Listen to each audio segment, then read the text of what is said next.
Dis 'n tyd vir boekkeuses, saam met Heinrich Verleen op AWR Afrikaans. Goeiemôre en hartlik welkom by Boekkeuses hier op Adventiste Wêreld Radio Afrikaans. My naam is Heinrich Verleen en dit is altyd 'n groot voorreg om saam met jou hierdie midweek oomblik te deel waar ons dieper delf in boeke wat ons geloof kan verryk en ons denke kan verbreed. Vandag se program is my besonder spesiaal want dit fokus op 'n boek wat die hart van die evangelie op 'n unieke en 'n persoonlike manier omvou. Die boek heet I have seen him in the sanctuary, 'n kragtige studie oor Christus, die hemelse heiligdom en die verrassende nabyheid van God in ons daaglikse lewe. Maar vandag is ek nie self die onderhoudvoerder nie. Ek beweeg vir 'n slag na die ander kant van die mikrofoon.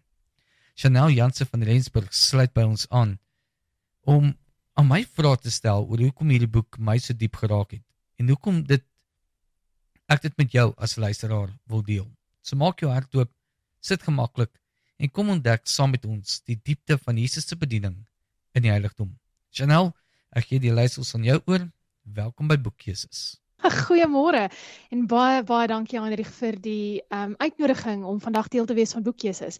En van my kant af, goeiemôre en baie welkom aan elke luisteraar. En dit is regtig vir my 'n voorreg om ook hier te wees en saam te kan gesels en meer uit te vind oor hierdie spesifieke boek. Heinrich, ek het nie geweet jy het 'n boek geskryf nie. En hy lê hier so oop en bloot vir almal in die ateljee om te sien. Wel, as jy na my boonste ateljee toe gaan, hy's altyd daar beskikbaar. Ek was nog nou baie daarbo nie, maar dit is baie interessant. En wat ek eers gedink het, wanneer het jy dit gedoen en hoe lank het hierdie proses jou geneem? Want jy's 'n pappa van jong kinders. Hierdie boek was in 2015 geskryf en ek gaan so vinnige agtergrond gee oor wat gebeur het. Dus ek het met leraar Reino Torlage in aanraking gekom en ek kon sê leraar, ek wil baie graag die heiligdom uitstalling kom doen daar by jeugfees en aan dieselfde tyd doen ons dan ook 'n seminar. En die manier hoe ek die seminare verstaan het destyds by jeugfees is ek het 3 sessies gehad. So ek het min of meer geweet, ek het 'n uur en 'n half. Ons kan lekker saam met die jong mense gesels, ons kan deel dit werk. Ek self is nog 'n jong mens daai tyd met 2015, is 10 jaar terug. So ja, dit gaan lekker wees. En einde September, begin Oktober, kry ek hom daar by Leidenburg in die kerk en ek gesels gegaan met hom en hy sê vir my, Heinrich, ek het skoon vergeet om jou te laat weet. Ons het die hele siklus verander. Jy gaan nie die seminar kan aanbied soos wat jy dit wou doen nie, want is nou dieselfde seminar wat jy gaan moet doen elke dag vir 'n verskillende groep. So ons het daaroor gepraat en gedink dit gaan beter wees, ons gaan vir jou plek gee vir 'n uitstal en dan kan die jeug daar verbykom en jy kan met hulle gesels. En ek sê van okay, hoe gaan ek in 5 tot 10 minute, want ek weet as jy kom kyk na die uitstalling, het jy net soveel tyd om met elke jong persoon te kan gesels, wat daar gaan verbykom. So ek is van, wat gaan ek doen? Hoe gaan ek dit doen? So ek is daai aand huis toe, en ek lê op my bed, en ek sê, Here, wat kan ek doen? Hoe gaan ons hierdie ding oorbring, dat hulle die konsep kan verstaan? En soos wat ek daaroor dink, sê iets vir my, skryf 'n boek. En ek sê, ek is nie 'n skrywer nie. Nee, ek sal dit opneem op video, ek sal maar boek skryf, nee. En die hele tyd is dit hierdie gedagte wat kom, Heinrich, skryf. So vroeg daardie volgende Sondagoggend besluit ek toe wel, as dit is wat die Here wil hê ek moet doen, dan sal ek dit doen. Maar nou moet jy verstaan, is Oktober, November, Desember. En ek het 3 maande om hierdie boekie aan mekaar te sit. Dit moet geproeflees word. Dit moet die editing daarvan is ons gewoonlik die langste ook. Dis die ding. So by een of ander wonderwerk wat gebeur het, kan ek dit vandag nog steeds nie verduidelik nie. Het ek daai boek reg gekry om hom te skryf in 'n maand se tyd. Dit het ons 2 weke gevat om die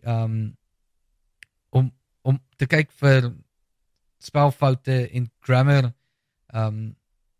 opstellings sit hy reg uitbeeld en toe nog twee weke gevat dat ons hom kan kry om teologies reg te wees. En ek onthou nog so goed, my laaste persoon wie ek gevra het om deur die boekie te gaan, hy het my meer kritiek gegee as enigiets anderste. En nou sy nog familielid ook, dit was Corrie Venter. En maar sy kritiek was goed, en hy het my laat maak dink oor die manier hoe dit oorgedra word, en om seker te maak dat die manier hoe dit oordra nog steeds binne in die konteks bly van wat ek probeer oorbring het. So hy het my baie goeie idees gegee, toe moes ons vinnig verander, wees die vir proeflees, om seker te maak, al die grammar en alles is reg, terugkom, en toe kon ons hom uiteindelik druk, en ek is baie bly om te kan sê, dat ons om net betyds, was 'n week voor die jeugfees begin, toe het ons die boek gekry om ingesiel te word, gedruk te word, en jeugfees self, die komitee het besluit, hulle gaan 1000 boekies laat druk, op hulle omkostes, wat nie net uitgegee is vir elke jong persoon wat daar was nie, maar hulle het ook toe gevra dat ons die donderdag, toe hulle die Amazing Grace reis storie gedoen het, dat ons by die boekwinkel in die mall in Dundee die uitstalling doen, en toe sal vir elke persoon 'n boekie gegee, en van die boekies het toe nou daar agter gebly, en dit is toe nou daar verder uitgegee vir mense wat die boekwinkel kom besoek het. So ja, daardie was regtig 'n wonderwerk om te kon sien, om binne minder as 3 maande daardie boek aan mekaar te sit, geproeflees te kry, gereed te kry, en in jong mense se hande te kom plaas, om te sê, hier het jy min of meer die idee waaroor die heiligdom gaan. Dis nie die diepste wat jy kan kry nie, daar's baie ander boeke wat al daaroor geskryf is, maar hierdie boek gee vir jou die nodige insig om te kan verstaan waaroor die hele verlossingsplan dan gaan, soos uitgebeeld in die heiligdom. Heinrich, voor ek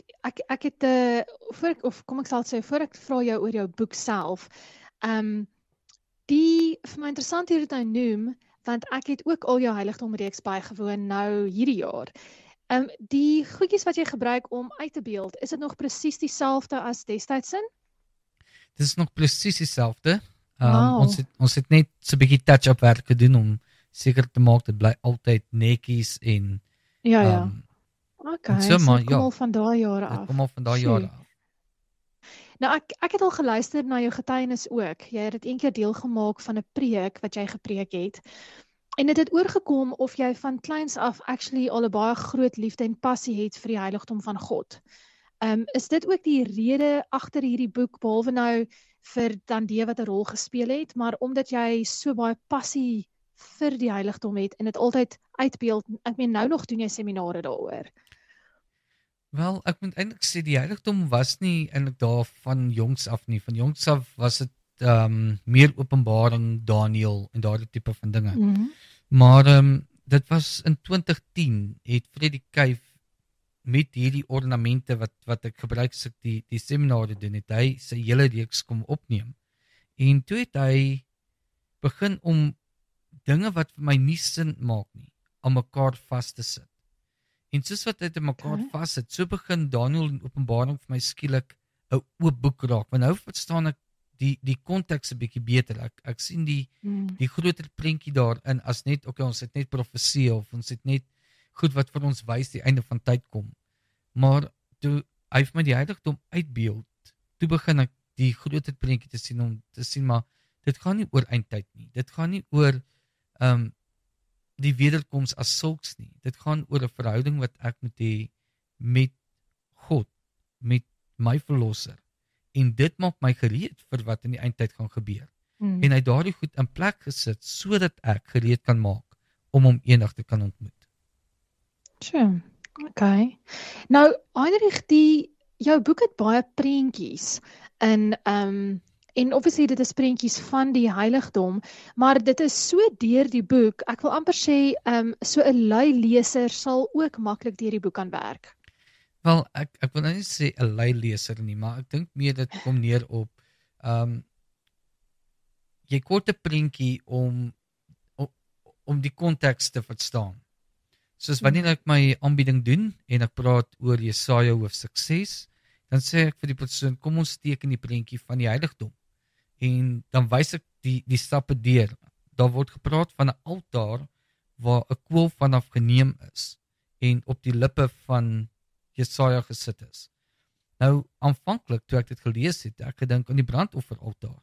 Maar nadat ek hierdie hele beeld van die heiligdom bestudeer het en ek gesien het wat dit wys, so kom ek agter maar dit kan nie die brandofferaltaar wees nie, want hy sien die engele wat die troon omring. En as jy deur die Bybel lees en sien hoe die tabernakel self opgestel is, dan weet jy die engele is uitgebeeld in die heilige en in die allerheiligste plek. So Jesaja het dan in visioen eintlik in die hemelse heiligdom ingestap. So hy was nie by die brandofferaltaar nie, hy was by daardie altaar. So al wat ek gedoen het om die prentjies by te sit in die boek, is om te help om die konteks beter te verstaan. Dit wanneer ek iets verduidelik en jy sien, okay, nou maak dit sin, want ek kan dit in daardie plek sien waar so dit uitgebeeld is. So ek dink dis dieselfde wanneer ons die uitstalling doen in die kerk. Dit is net 'n beter manier om dit te ervaar as net 'n paar woorde en so, okay, vat dit daar. Maar as jy prentjies sien saam met die woorde, dan begin dit by mekaar uit te kom. En ek moet sê, selfs as ek het nou al jou reeks bygewoon het en as ek net die eerste 2 hoofstukke deurblaai en ek sien die prentjie saam met die verduideliking, dit maak baie meer sin as wat mense dit net lees, want jy kry 'n prentjie daarvan. Maar Heinrich, in hoofstuk 3 kom jy by en jy noem faith statements. Hoe pas hierdie faith statements wat jy in die boek noem by die heiligdom? Okay, so the faith statements is eintlik is die tweede seminar wat ek doen wanneer ek die heiligdom seminar doen by kerke. En dit is wanneer ons kyk na wie Jesus is. So wat die 5 statements is om 10 geloofstappe te bevestig. Soos hoe kan ek in die heiligdom verstaan, hoekom het Jesus as 'n babatjie na hierdie wêreld toe gekom? Dan gee ek vir jou die tekste en ek gee vir jou die geloof beginsel wat daarmee saamgaan. So die 5 statements is net om te help dat wanneer jy kom op 'n plek en iemand vra vir jou daardie stryk vraag, want hoe verduidelik jy wat Jesus kom doen het met sy aardse bediening? Dit was vraag wat aan my gevra was en die eerste vraag wat my gevra was maklik om te antwoord, Johannes 3:16. Maar toe kom by, maar hoekom is Jesus gedoop? Hy het dan nie sonde gehad nie en Johannes se doop was om sonde af te lê. Maar dan gaan kyk jy na die konteks en dan gee ek vir jou in daardie hoofstuk die verskillende teksverse waarna jy kan verwys, as ook die geloofbeginsel waarop jy dit kan baseer om te sê, dit is hoekom ek kan glo, hoekom Jesus gekom het as 'n babatjie na die aarde toe. Dis hoekom hy moes gedoop word. Dit is hoekom hy 'n verbond moes volbring met sy aardse bediening. So daar is 10 5 statements wat in hierdie hoofstuk dan uitgebeeld word en al 10 plaas ons mooi in die heiligdom om die groter prentjie te verstaan van die verlossingsplan.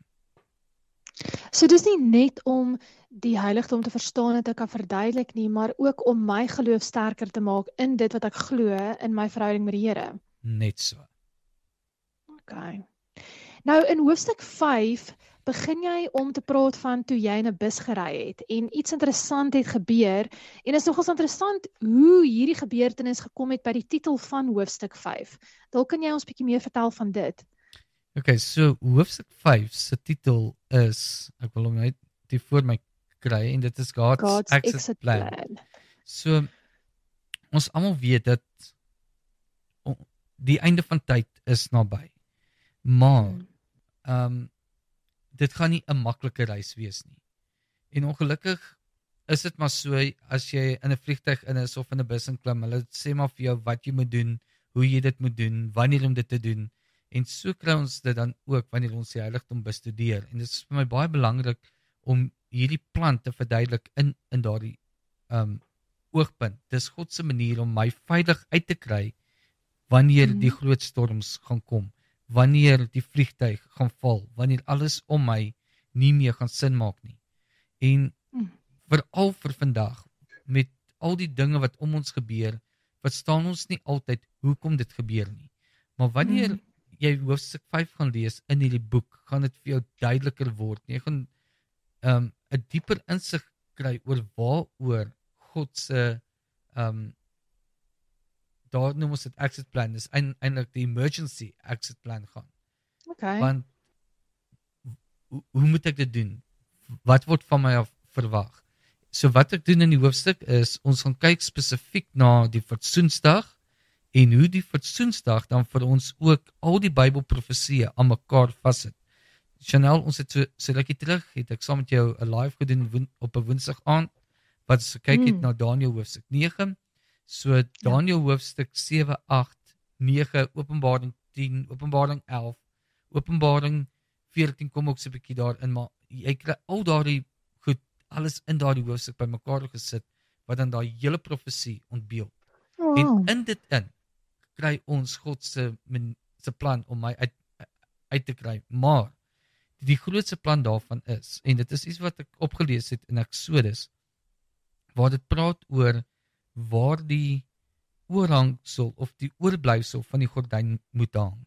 En dit is my die mooiste uitbeelding van die eindtyd wat gaan gebeur. So, in Afrikaans lees dit nie so mooi nie, maar as jy in die Engels gaan lees, sê dit, and the remnant that remaineth thereof, the half thereof must hang in the backside of the tabernacle. Okay, so in Bybelse terme, waar lees ek van the remnant?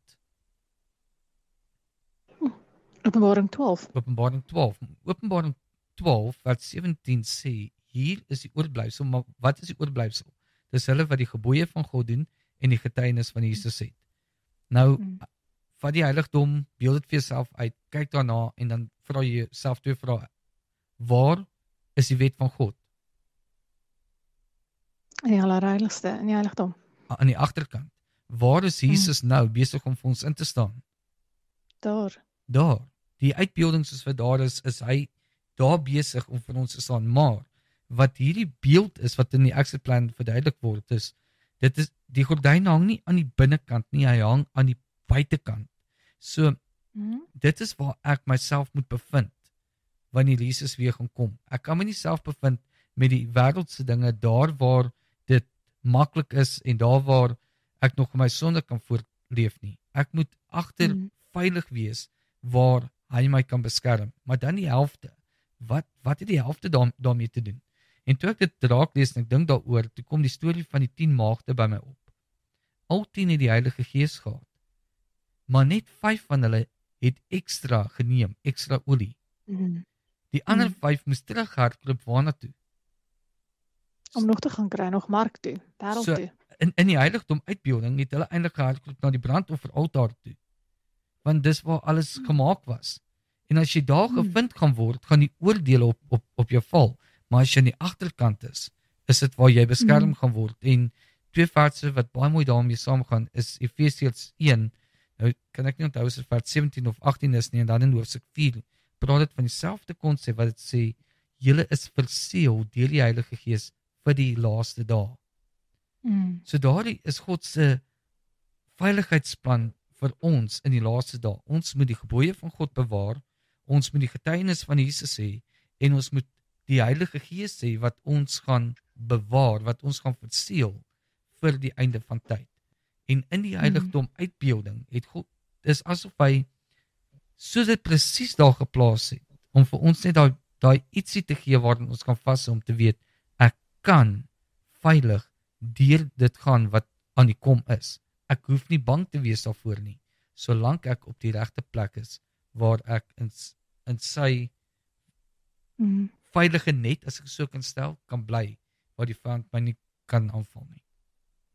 Sjoe, dis baie mooi gestel, baie dankie Heinrich. Dit is nie amper nie, wel ek moet sê amper, want ek dink elke luisteraar moet self hieroor gaan dink en dit jou eie maak, maar dis regtig baie gerusstellend, hierdie stelling wat jy maak en die Bybelverse wat daarmee gepaard gaan, om te weet, dinge word nie makliker nie.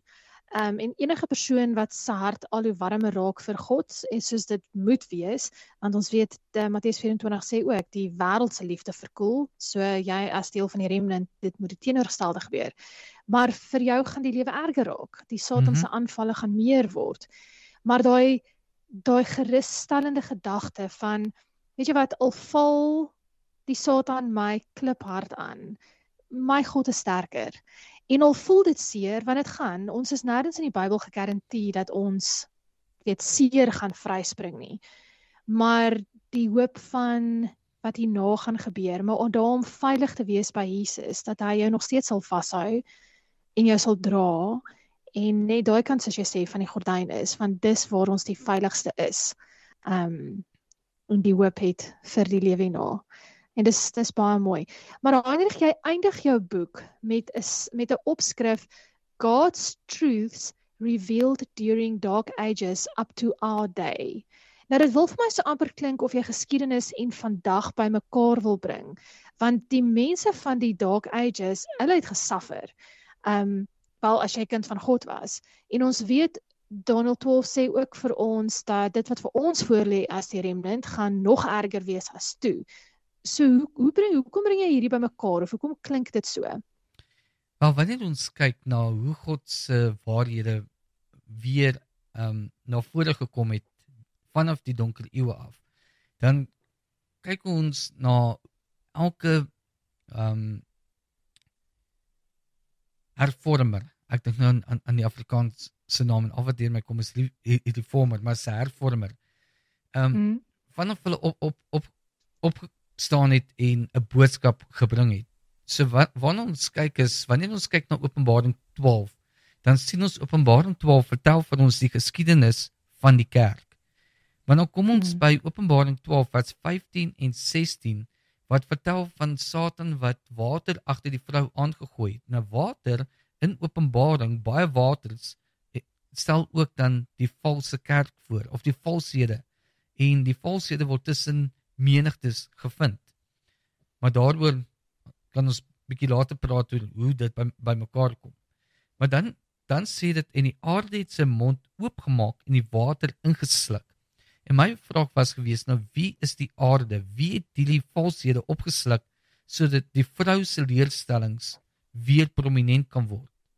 En terwyl ek my studie gedoen het en gekyk het daarna, toe kom dit vir my skielik duidelik na vore dat as jy gaan kyk na elkeen van die hervormers se boodskappe wat hulle gebring het, dan het elkeen een vir een die boodskap wat deur die valshede weggeneem is, weer na vore gebring het. Soos byvoorbeeld die Waldense en John Wycliffe kom met die woord van God. Nou hoekom die woord van God? Want in Romeine 10 vers 17 sê dit vir ons, geloof kom deur gehoor en gehoor kom deur die woord van God. So hulle kom met die woord van God en sê, geloof moet weer herbevestig word. Nie geloof in 'n aardse stelsel nie, geloof in wie God is. Daarna kom Johannes Hus en hy sê, maar dit is ook belangrik dat ja, jou geloof moet daar wees, maar daar moet ook 'n verbond wees wat daarmee saamgaan en dit is nodig om gehoorsaam te wees daaraan. En dit is presies wat God gesê het oor die verbond, is hulle moet gehoorsaam wees. So Johannes Hus se boodskap was, seek, listen, learn, love and tell and defend the truth even unto death. So eintlik sê hy, wees gehoorsaam in alles wat jy doen aan die waarheid wat jy ontdek het.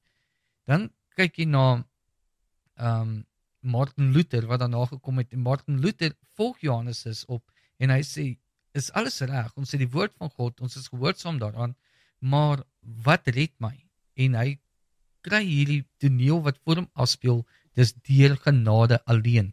Veral wanneer jy Romeine 5 vers 15 en 16 gaan lees, en dis waarop Martin Luther hoofsaaklik sy hele studie oor geloof bevestig het, is so hy na daai gedeelte kyk en hy sê, maar dis net deur wat Christus aan die kruis vir my gedoen het, dat ek genade kan vind. Ek hoef nie pennings en al die dinge te betaal en elke keer te gaan om relieks te gaan kyk nie.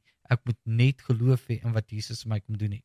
Maar dan sien ons dat John Calvin kom net na hom en hy sê, reg, ons het al hierdie 3, maar ons moet nog iets verder doen. Ons moet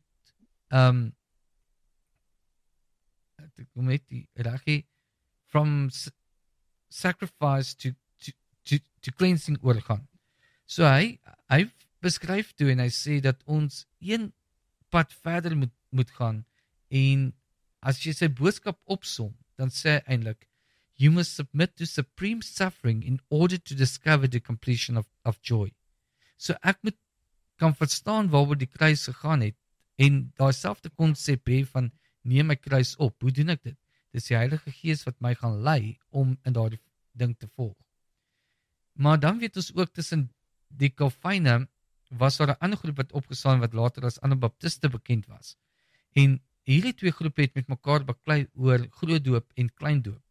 En daar was 'n bietjie van vervolging wat daar plaasgevind het, maar die Anabaptiste staan net daarna op en hulle sê, daar kan nie kinderdoop wees nie, want die Bybel ondersteun dit nie, daar is net een doop en dit is die grootdoop. En dis die volgende een van die leerstellings wat weer in plek gesit is. Dan net na die Anabaptiste kom die Wesley broers en hulle praat oor heiligheid. Waar leer ek meer oor heiligheid? Wanneer ek in die heilige plek ingaan. Die kerk van God, gebed, die woord van God, al daardie dinge leer my daaroor. En dan kom ons by William Miller. En William Miller kom met hierdie boodskap oor die oordeel. En dit sien ons dan met die voorhangsel. En dan sal 'n laaste groep wat oorbly, wat al hierdie boodskappe bymekaar moet bring en dit 'n eenheid vorm. En hierdie laaste groep is 'n beweging. Dis nie een persoon wat opstaan en hier en daar iets doen nie. Dis 'n beweging van mense wat bymekaar kom en hierdie boodskap na die wêreld neem. Wie is hierdie mense? Ek glo, dit is die 70 Adventiste. Dit is 'n beweging wat hierdie boodskap dan bymekaar sit en sê, al hierdie dinge wys vir ons wat die waarhede in God se woord is. En hulle hou die waarhede voor. Beteken dit dat die 70 Adventiste sonder probleme gaan wees en goed? Nee. Daar gaan altyd ernstige dinge wees wat gaan gebeur wat ons mismoedig gaan maak. Maar die waarhede wat daar te vind is, dit is waarin ek moet vashou. So wanneer ek kyk na al die waarhede wat bymekaar gebring is, dan sien ek hoe God alles bymekaar bring en sê, daar is my waarheid. Dis waaroor dit gaan. Dis baie mooi, dankie. Heinrich, waar kan ek hierdie boek in die hande kry? Wel, vir al ons luisteraars wat nou luister, wil ons sê, hulle moet 'n paar dinge gaan doen. Jou ook. Wel, jy het hom klaar, ek het hom klaar vir jou gestuur. Dis die PDF. So kom ons praat eers vir die PDF wat ons gratis wil uitstuur. So, wat moet jy doen om dit te kry? Wel, ons wil hê jy moet ons Facebook bladsy gaan volg of like, die AWR Afrikaans ene, ons Instagram bladsy, dan moet jy subscribe op YouTube en ook aansluit by die WhatsApp groep. Nou, hoe doen jy dit? Wel, as jy reeds op Facebook is, dan sal jy sien daar skakels geplaas vir YouTube, Instagram en WhatsApp.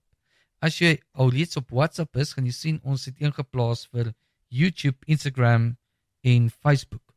So ons wil hê jy moet na hierdie bladsye toe gaan en deel word daarvan en deel dit ook vir jou vriende en jou familie. En hierdie opname wat ons nou doen, gaan binnekort ook op Facebook beskikbaar wees om weer daarna te luister. Dit gaan ook op ons Potgooi beskikbaar wees en ons wil ook dit later op YouTube ook dan plaas. So, hoe meer mense deel raak van hierdie bladsye, hoe verder kan ons hierdie boodskap dan ook versprei. So, om hierdie boek in PDF vorm te kry, word deel van ons Facebook bladsy, Instagram bladsy, ons YouTube kanaal en ons WhatsApp groep. En sodra ons sien dat jy op al 4 is, stuur ons hierdie PDF gratis vir jou na jou WhatsApp of jou e-pos adres toe, afhangende wat sien vir jou die maklikste gaan werk. En dan, die boek is huidiglik uit drukheid, ons het nie meer kopieë beskikbaar nie, maar ons is besig om te werk om vroeg in 2026 weer 'n aantal gedrukte kopieë te hê. En ja, die boek is tans nog in Engels, ongelukkig. Maar ons is besig om daarin te werk om dit in Afrikaans te laat vertaal, sodat daar ook 'n Afrikaanse boek beskikbaar kan wees. Heinrich, as ek nie al hierdie platforms van sosiale media het nie, byvoorbeeld ek is nie op Facebook nie, of wat ook al die ander, want baie mense is nie op alles nie. Kan ek vir jou net 'n WhatsApp stuur en sê ek het aangesluit waar ek kan, maar ek wil baie graag die gratis PDF hê? Kan so maak. Luisteraars, dis baie goeie nuus. Asseblief stuur vir ons 'n WhatsApp 060-248-1172. Ek gaan dit herhaal, 060-248-1172. 1172. Of ek is ook bewus dat baie van u my persoonlike nommer al het of Heinrich se nommer het. Asseblief stuur vir ons 'n boodskap as jy daardie nommers ook het en jy het nie die sosiale platforms maar alles wat jy het, asseblief gaan like en subscribe. Soos Heinrich sê, hoe meer en groter ons dit groei, hoe meer kan dit uitgaan. En Heinrich, ek is baie bly om te hoor dat julle werk aan die Afrikaans. Dit sal fantasties wees. Wel, Chanel, ek kan nog iets noem, en dit is nou onlangs het ons daaroor gepraat, en daar's gevra daarvoor, en nou moet ek net die tyd kry om dit te doen, en dit is dat ons besig is om te werk, en in 2026 wil ons die manuskrip vrystel, wat handel oor die 3 engele boodskap en die heiligdom.